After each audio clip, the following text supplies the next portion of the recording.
Hi dears, welcome back to Mukunda creation. இன்றைக்கி நம்ம பார்க்க போகிறது ராகி மாவில் கார கொழுக்கட்டை எப்படி செய்கிறதுன்னு பார்க்க போகிறோம். இந்த ரெசிபி மார்னிங் பிரேக்ஃபாஸ்ட்டாகவும் எடுத்துக்கலாம், ஈவினிங் ஸ்நாக்ஸ் டைமில் கூட நம்ம சாப்பிட்டுக்கலாம். ரொம்பவே ஹெல்த்தியான ஒரு ரெசிபிங்க. இந்த ராகி கார கொழுக்கட்டைக்கு நம்ம சைடிஷ் கார சட்னி அப்படி இல்லைன்னா தேங்காய் சட்னி ரொம்பவே நல்லாயிருக்கும். இந்த ராகி கொழுக்கட்டையை நம்ம அடிக்கடி சாப்பிட்றதுனால நமக்கு நிறைய விட்டமின்ஸ் கிடைக்குது. வாங்க இப்போ ராகி மாவை வச்சு எப்படி கார கொழுக்கட்டை செய்கிறதுன்னு பார்க்கலாம். நீங்கள் நம்ம சேனலில் ஃபஸ்ட் டைம் பார்க்குறவங்களா இருந்தீங்கன்னா சப்ஸ்கிரைப் பண்ணிவிடுங்க. ரைட் சைடில் உள்ள பெல் ஐக்கன் கிளிக் பண்ணிவிட்டு ஆல் ஆப்ஷன் செலக்ட் பண்ணிட்டீங்கன்னா நான் ஃபர்தராக வீடியோஸ் அப்லோட் பண்ணும்போது உங்களுக்கு இமீடியட் நோட்டிஃபை ஆகும். இந்த ரெசிபி உங்களுக்கு பிடித்திருந்தால் லைக் பண்ணுங்கள், ஷேர் பண்ணுங்கள், கமெண்ட் பண்ணுங்கள். பாத்திரம் சூடானதும் அதில் 1.5 கப் அளவுக்கு ராகி மாவு சேர்த்துக்கலாம். தீயை மீடியம் வச்சுட்டு நாம் அதை ஒரு 2 நிமிஷத்துக்கு நல்ல வாசனை வர்ற வரைக்கும் நம்ம நல்லா வறுத்து எடுத்துக்கலாம்.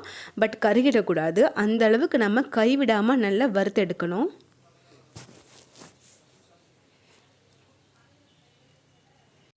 நமக்கு மாவு வறுபட்டுட்டுனா அதோடைய வெயிட் நல்லாவே ரெடியூஸ் ஆயிரும். ஃபஸ்ட்டு போடுறதுக்கும் இப்போ போடுறதுக்கும் வெயிட் கம்மியாயிரும். இந்த டைமில் ஸ்டவ்வை ஆஃப் பண்ணிவிட்டு நான் அரிசி மாவு ஒரு 3/4 கப்பு எடுத்திருக்கேன். நம்ம எந்த கப்பால் ராகி மாவு வளர்க்குறோமோ அதுக்கு பாதி அளவு நம்ம அரிசி மாவு எடுத்துக்கணும். பச்சரிசி மாவு ஆட் பண்ணும்போது நம்ம ஸ்டவ்வை ஆஃப் பண்ணிவிட்டு சும்மா நம்ம அந்த ராகி மாவோடு சேர்த்து மிக்ஸ் பண்ணி விடுறோம். இங்கே நான் ராகி மாவு 1.5 கப் எடுத்திருக்கேன். அதில் பாதி 3/4 கப்பு அரிசி மாவு எடுத்திருக்கேன். அவ்வளோதாங்க. இப்போ நம்ம அதை ஒரு பாத்திரத்தில் ட்ரான்ஸ்ஃபர் பண்ணிவிட்டு இப்போ இதில் நம்ம தாளிசை பண்ணிடலாம். அதே பாத்திரத்தில் ஒரு 2 டீஸ்பூன் அளவுக்கு கடலை எண்ணெய் எடுத்திருக்கேன். அதை ஆட் பண்ணிவிட்டு கடுகு உளுத்தப்பருப்பு போட்டு நம்ம தாளிசை பண்ணிடலாம்.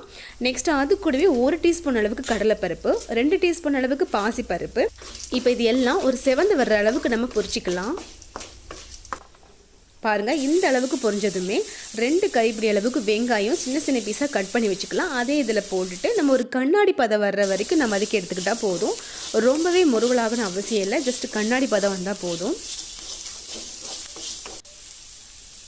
இந்த ஸ்டேஜில் ஒரு பச்சை மிளகாவை சின்ன சின்ன பீஸாக கட் பண்ணி வச்சுருக்கேன். அது கூடவே காஞ்ச மிளகாய் ஒரு 2 எடுத்திருக்கேன். அதையும் சின்னதாக ஸ்லைஸ் பண்ணி போட்ட பிறகு ஒரு கைப்பிடி அளவுக்கு கருவேப்பிலை மல்லியில் அதையும் சேர்த்து சின்ன சின்ன பீஸாக கட் பண்ணி போட்டுடலாம். இதெல்லாம் நமக்கு செம வாசனையாக இருக்கும் கொழுக்கட்டைக்கு, அதனால் இதெல்லாம் மிஸ் பண்ணிடாதீங்க.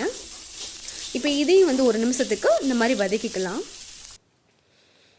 இதில் பெருங்காயத்தூள் உங்கள் தேவைக்கு ஏற்ற மாதிரி போட்டுக்கோங்க. ஜஸ்ட் இது ஃப்ளேவர் அப்புறம் வாசம் நல்லா இருக்கும், அதுக்காக தான். இது கூடவே நீங்கள் தேங்காய் துருவல் வச்சுக்கிட்டிங்கன்னா ஒரு 2லேருந்து 3 டீஸ்பூன் ஆட் பண்ணிக்கலாம். அதுவும் நமக்கு டேஸ்ட் நல்லாவே எடுத்து கொடுக்கும்.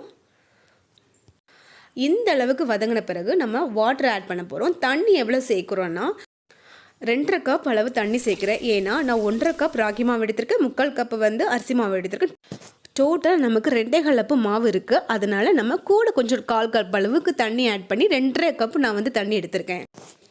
இப்போது இதில் நம்ம தேவையான அளவு உப்பு ஆட் பண்ணிக்கலாம். இப்போது இது ஒரு கொதி வரணும். பாருங்கள், லைட்டாக கொதி பபிள்ஸ் ஆரம்பித்ததுமே நம்ம மாவை அதில் சேர்த்துடலாம். ரொம்பவும் கொதி வந்துடக்கூடாது. தீயை ரொம்பவே ஸ்லோ ஃப்ளேமில் சிம்மில் வச்சுட்டு நம்ம மாவை ஆட் பண்ணிடலாம். இந்த டைமில் நீங்கள் சிம்மில் தான் தீயை மெயின்டைன் பண்ணணும். உங்களுக்கு ரெடியாகிற வரைக்கும் ஆஃப் பண்ண வேண்டாம். இப்போ இந்த மாதிரி நல்ல மாவுலாம் எல்லாமே நல்லா மிக்சிங் ஆன பிறகு நம்மளை கையில் ஒட்டாத மாதிரி நமக்கு அந்த மாவு கையில் ஒட்டாமல் வரும். அந்த ஸ்டேஜில் தான் நம்ம அடுப்பை ஆஃப் பண்ணணும். இப்போ எல்லாமே நல்லா மிக்ஸ் பண்ணி விட்டுடலாம்.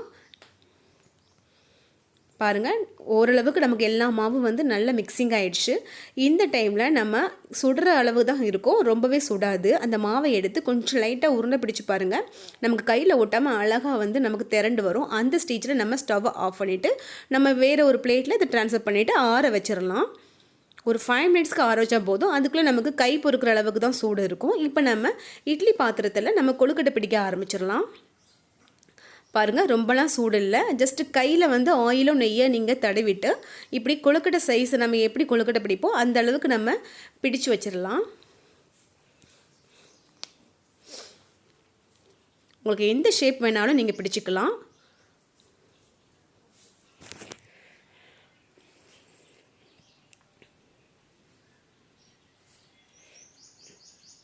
இப்போ நான் இதை சும்மா நம்ம இட்லி மாதிரி அந்த மாதிரி ஷேப்பில் பிடிச்சிருக்கேன். ஏன்னா இதை சட்னி வச்சு நம்ம சர்வ் பண்ண போகிறோம். அதனால் இதை பிச்சு அதில் தொட்டு சாப்பிடும்போது ரொம்பவே டேஸ்டியாக இருக்கும், சாப்பிட்றதுக்கும் அவ்வளோ ஒரு அருமையாக இருக்கும். அதனால் நான் இட்லி மாதிரி சில ஷேப்புகள் நான் பிடிச்சிருக்கேன். உங்களுக்கு எந்த ஷேப் வேணாலும் நீங்கள் உங்கள் இஷ்டப்படி நீங்கள் பிடிச்சிக்கோங்க. இப்போ நான் ஒரு பிளேட் எல்லாமே முடிஞ்சிருச்சு. நெக்ஸ்ட் பிளேட்லேயும் அதே மாதிரி எல்லாமே கொழுக்கட்டையாக வந்து பிடிச்சி வச்சுட்டேன். இப்போ இதை நம்ம அடுப்பில் வச்சுட்டு ஒரு 10 மினிட்ஸ்க்கு வச்சா போதும். இட்லி பாத்திரத்தில் உள்ள தண்ணி நல்ல பாயில் ஆன பிறகு தான் நீங்கள் இந்த ட்ரேயெல்லாம் வைக்கணும், கொழுக்கட்டை ட்ரேயெல்லாம். அதை வச்ச பிறகு நீங்கள் ஒரு 10 மினிட்ஸ்க்கு நல்லா பாயில் பண்ணிக்கிட்டால் போதும், சீக்கிரமாக குக் ஆகிடும். அவ்வளோதாங்க, நமக்கு ராகி மாவு கொழுக்கட்டை ரெடி ஆகிடுச்சு. ரொம்பவே டேஸ்டியாக இருக்கும். எவ்வளோ அழகாக உங்களுக்கு ஷைனிங் கொடுக்க பாருங்கள். நமக்கு நல்லா குக் ஆகிடுச்சுன்னா நமக்கு இந்த மாதிரி வந்து ஒரு ஷைனிங்கான ஒரு லுக் கொடுக்கும். அவ்வளோதாங்க, இப்போ நம்ம சர்வ் பண்ணி சாப்பிட ஆரம்பிச்சிடலாம். கண்டிப்பாக அந்த ரெசிபி உங்களுக்கு பிடிச்சிருக்குன்னு நம்புகிறேன். நீங்களும் அதை செய்து பார்த்துட்டு உங்களுடைய அழகான ஃபீட்பேக்கை கமெண்ட் பாக்ஸில் மென்ஷன் பண்ணிவிடுங்க. கூடவே நம்மளுடைய சேனலை சப்ஸ்கிரைப் பண்ணிவிடுங்க. தேங்க்யூ.